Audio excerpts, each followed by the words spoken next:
आज यानी 9 जुलाई 2025 को भारत बंद का आह्वान किया गया है। यह एक राष्ट्रव्यापी हड़ताल है जिसे विभिन्न ट्रेड यूनियनों, किसान संगठनों और ग्रामीण मजदूर समूहों का समर्थन प्राप्त है। भारत बंद का कारण: यह भारत बंद मुख्य रूप से केंद्र सरकार की श्रम नीतियों, निजीकरण और बढ़ते ग्रामीण संकट के विरोध में बुलाया गया है। 10 प्रमुख केंद्रीय ट्रेड यूनियनों का दावा है कि सरकार की नीतियां मजदूर विरोधी, किसान विरोधी और कॉरपोरेट समर्थक हैं। उनकी प्रमुख शिकायतें ये हैं। यूनियनों का आरोप है कि सरकार द्वारा लाए गए 4 नए श्रम संहिता, लेबर कोड, श्रमिकों के अधिकारों को कमजोर करते हैं और उनकी सुरक्षा को खतरे में डालते हैं। दूसरा, बढ़ती महंगाई और बेरोजगारी। देश में बढ़ती महंगाई और उच्च बेरोजगारी दर को लेकर भी विरोध जताया जा रहा है। खासकर युवाओं में बेरोजगारी की स्थिति चिंताजनक है। तीसरा, सरकारी कंपनियों और सार्वजनिक सेवाओं के निजीकरण का भी विरोध किया जा रहा है। चौथा, काम के घंटों में वृद्धि और ट्रेड यूनियनों की शक्ति को कमजोर करने के प्रयासों का भी विरोध हो रहा है।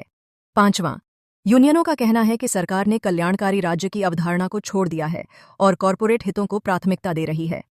छठवां, पिछले 10 वर्षों से वार्षिक श्रम सम्मेलन आयोजित न करने को लेकर भी नाराजगी है। सातवां, मनरेगा की मजदूरी और दिनों की संख्या बढ़ाने के साथ साथ शहरी बेरोजगारों के लिए भी ऐसी ही योजनाएं लागू करने की मांग की जा रही है। ट्रेड यूनियनों का अनुमान है कि इस हड़ताल में पूरे भारत से 25 करोड़ से ज्यादा मजदूर, किसान और ग्रामीण कर्मचारी शामिल होंगे। आज भारत बंद का क्या रहेगा असर? इस भारत बंद से आज कई क्षेत्रों में ये सेवाएं प्रभावित होने की संभावना है। पहला, बस सेवाएं और ऑटो रिक्शा प्रभावित हो सकते हैं।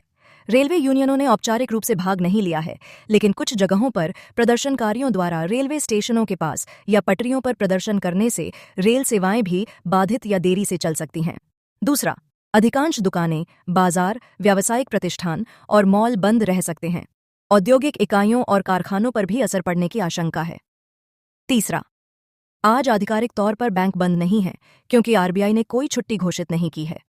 हालांकि हड़ताल के कारण बैंकिंग सेवाओं में व्यवधान पैदा हो सकता है, स्टाफ की कमी हो सकती है और कुछ शाखाएं बंद भी रह सकती हैं। यदि आपका कोई महत्वपूर्ण बैंक का काम है तो घर से निकलने से पहले अपनी स्थानीय शाखा से पुष्टि कर लें। चौथा, डाक विभाग और बीमा क्षेत्र के कर्मचारी भी हड़ताल में शामिल हो रहे हैं, जिससे इन सेवाओं पर भी असर पड़ने की संभावना है। पांचवां, 27 लाख से अधिक बिजली विभाग के कर्मचारी भी इस बंद में शामिल होंगे, जिससे बिजली आपूर्ति प्रभावित हो सकती है, खासकर उन राज्यों में जहां बिजली वितरण पूरी तरह से सरकारी एजेंसियों के अंतर्गत आता है। छठवां, फिलहाल स्कूल और कॉलेज बंद रहने की कोई आधिकारिक घोषणा नहीं की गई है और उनके सामान्य रूप से खुले रहने की उम्मीद है। हालांकि स्थानीय प्रशासन के फैसले के आधार पर स्थिति बदल सकती है। सातवां, 9 जुलाई 2025 को भारत बंद के कारण जमीन की रजिस्ट्री और संपत्ति पंजीकरण का काम भी प्रभावित हो सकता है।